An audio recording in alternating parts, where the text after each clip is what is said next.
Olá, preparado para a sua próxima viagem? Antes de embarcar, pegar a estrada ou decolar para um voo internacional ou nacional de longa distância, que tal tomar alguns cuidados para evitar complicações para a sua saúde? Fique comigo nesse vídeo e descubra como ter uma viagem mais segura e tranquila. Viagens longas de carro, ônibus ou avião podem trazer riscos à saúde, principalmente para o coração e a circulação. Ficar muitas horas sentado, mais de 4 horas, sem se movimentar, pode causar a temida trombose venosa profunda, que é a formação de coágulos nas pernas. Em casos mais graves, esses coágulos podem se deslocar até o pulmão, provocando uma embolia pulmonar, uma emergência médica. Permaneça comigo até o final desse vídeo, pois vou revelar os processos que se iniciam após apenas 4 horas de imobilidade. Adicionalmente, vou apresentar uma solução simples de 5 minutos capaz de preservar sua vida e sua próxima viagem. As informações a seguir podem ser muito importantes para a sua próxima viagem. Olá pessoal, bem-vindos de volta ao meu canal. E se você ainda não me conhece, deixa eu me apresentar. Eu sou o Dr. João Alfredo Balbinotti, cardiologista em Porto Alegre, além de clínico geral e pneumologista. Estou aqui para te ajudar a melhorar a sua saúde e viver com mais vitalidade. Hoje vamos mergulhar em um tópico crucial e muitas vezes ignorados: os possíveis riscos de uma viagem prolongada. Sabe aquela sensação de pernas pesadas ou inchadas depois de um voo? Pode ser mais do que um simples desconforto. Pode ser um sinal de alerta para a trombose venosa profunda, ou a TVP. A TVP ocorre quando coágulos de sangue se formam nas veias profundas, geralmente nas pernas. E por que isso acontece justamente quando viajamos? O principal culpado é a imobilidade prolongada. Ficar sentado por mais de 4 horas, seja num avião apertado, num ônibus ou mesmo no carro, cria um cenário perfeito para esses coágulos. Mas o verdadeiro perigo, a ameaça à vida, é quando um desses coágulos se solta e viaja pela corrente sanguínea até os pulmões. Isso causa uma embolia pulmonar, uma obstrução que impede o sangue de chegar aos pulmões para ser oxigenado. É uma emergência médica gravíssima que exige atendimento imediato. Nesse vídeo, vamos desmistificar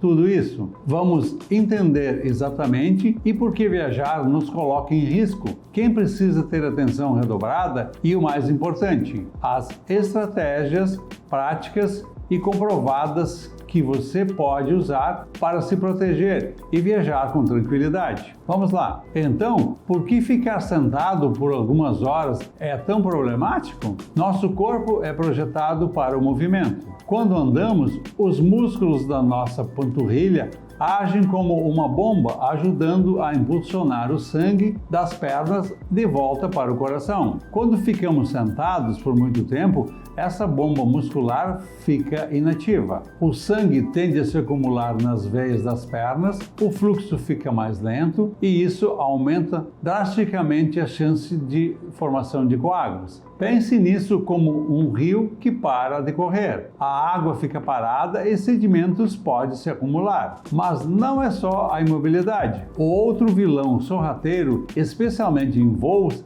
é a desidratação. O ar dentro da cabine de um avião é extremamente seco. A umidade gira em torno de 10 a 20%, enquanto estamos acostumados com 30 a 60% no nosso dia a dia. Essa secura rouba a água do nosso corpo sem que a gente perceba. Quando desidratamos, nosso sangue fica mais espesso, mais viscoso, como um xarope. E sangue mais grosso tem mais dificuldade para circular e mais tendência a coagular. E tem mais um desafio nos céus: a pressão da cabine e o oxigênio. Voar não é como estar ao nível do mar. A pressão atmosférica da cabine é menor, equivalente a estar no topo de uma montanha de 1.800 a 2.400 metros. Isso significa que há menos oxigênio disponível no ar que respiramos. Para compensar, nosso coração e pulmões precisam trabalhar um pouco mais para garantir que o oxigênio chegue a todo o organismo. Para a maioria das pessoas saudáveis,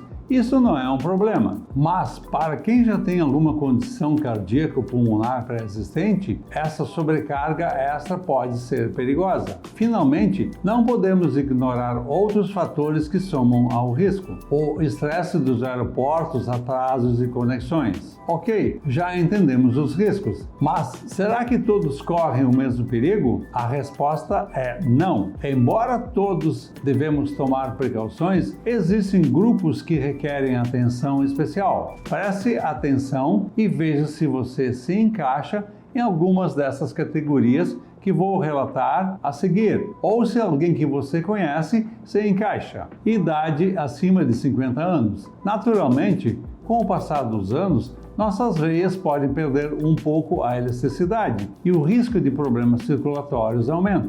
Histórico pessoal ou familiar de trombose nas pernas ou embolia pulmonar, se você ou alguém da sua família já teve um coágulo antes, seu risco é significativamente maior. Obesidade ou excesso de peso coloca a pressão adicional sobre suas veias das pernas e da pelve. Varizes proeminentes pode ser um sinal de que a circulação venosa já não está funcionando perfeitamente. Doenças cardíacas diagnosticadas como insuficiência cardíaca, arritmias ou outras condições podem afetar o fluxo sanguíneo. Câncer ativo ou tratamento oncológico recente. Tanto a doença quanto alguns tratamentos como quimioterapia, podem aumentar o risco de coágulos. Uso de contraceptivos hormonais ou terapia de reposição hormonal. O estrogênio, presente nessas medicações, pode aumentar a coagulabilidade do sangue. Gravidez e período pós-parto até 6 semanas. As mudanças hormonais e a pressão do útero sobre as veias aumentam o risco durante e logo após a gestação. Tabagismo. Fumar danifica os vasos sanguíneos e afeta a circulação. Cirurgia recente ou imobilização prolongada nos últimos 3 meses. Qualquer período de repouso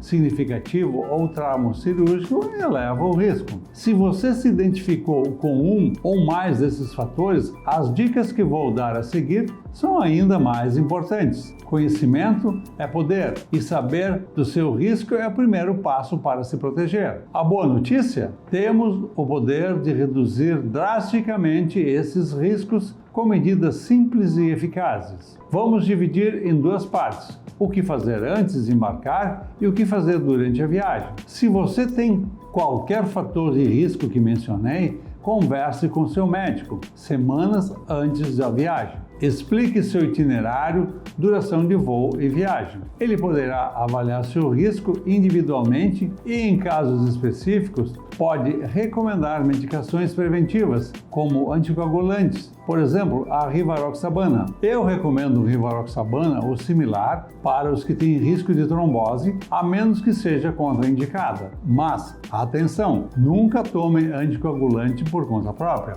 apenas com prescrição e acompanhamento médico, pois podem causar hemorragias graves em alguns indivíduos e não podem ser misturados com vários medicamentos. Ao reservar voos longos, se possível, opte por conexões que permitam uma pausa mais longa para caminhar e se esticar. Se for de carro, planeje paradas regulares a cada 2 horas no seu roteiro. Nas semanas anteriores à viagem, tente incorporar mais atividade física leve na sua rotina, como caminhada. Isso melhora a sua circulação geral e ajuda a acostumar o seu corpo. Priorize a movimentação. A cada 1 ou 2 horas no máximo, levante-se e caminhe um pouco. Vá ao banheiro, estique as pernas no corredor do avião, quando for seguro, ou faça alguma parada estratégica se estiver de carro ou ônibus. Mesmo pequenos períodos de movimentação são benéficos. Enquanto estiver sentado, se não puder levantar, faça exercícios. Flexione os tornozelos para cima e para baixo, como se estivesse bombeando um pedal. Gire os pés em círculos para dentro e para fora. Levante os joelhos alternadamente em direção ao peito, se o espaço permitir. Contraia e relaxe os músculos da panturrilha e das coxas. Faça isso por alguns minutos a cada hora. Lembre-se do sangue engrossado. Combata isso bebendo água. A meta é pelo menos 250 ml, um copo grande a cada hora, especialmente em voos. Use roupas largas e confortáveis que não apertam a cintura ou as pernas. Para viagens mais longas, acima de 6 horas especialmente, e se você tem fatores de risco, considere usar meias elásticas de compressão graduada, entre 15 e 30 milímetros de mercúrio. Elas ajudam a apertar suavemente as pernas de baixo para cima, melhorando o retorno do sangue para o coração. Evite cruzar as pernas por longos períodos. Isso pode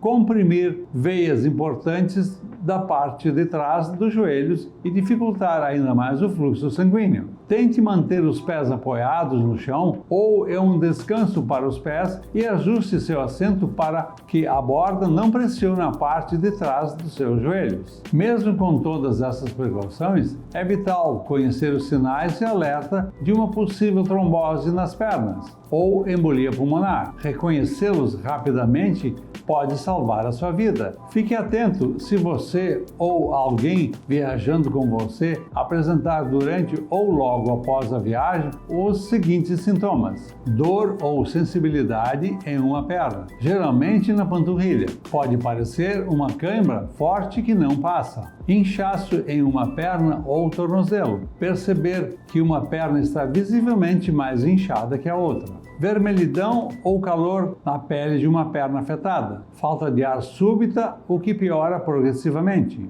Dor aguda no peito, especialmente uma dor que piora ao respirar fundo. Tosse, principalmente se vier acompanhada de sangue ou catarro rosado.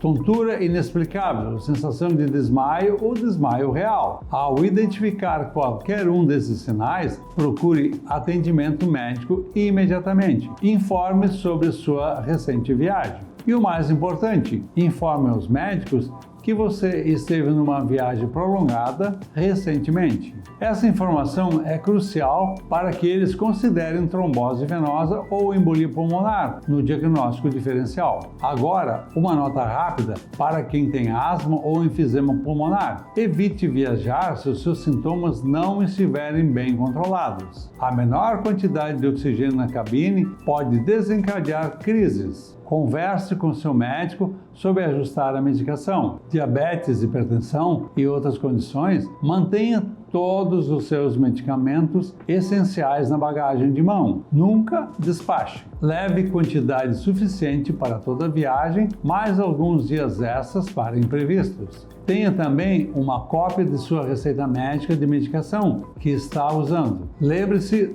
dos pilares. Movimente-se a cada 1 ou 2 horas, mesmo que seja no assento. E prepare-se antes de ir, especialmente se tiver fatores de risco. Converse com seu médico. Prevenir é infinitamente mais fácil, mais barato e menos doloroso do que tratar uma complicação séria, como a trombose venosa ou embolia pulmonar. Agora eu quero saber de você. Qual dessas dicas você achou mais útil ou surpreendente? Você já praticava algumas dicas? Tem alguma experiência pessoal ou outra dica sobre saúde em viagens para compartilhar? Deixe seu comentário aqui embaixo.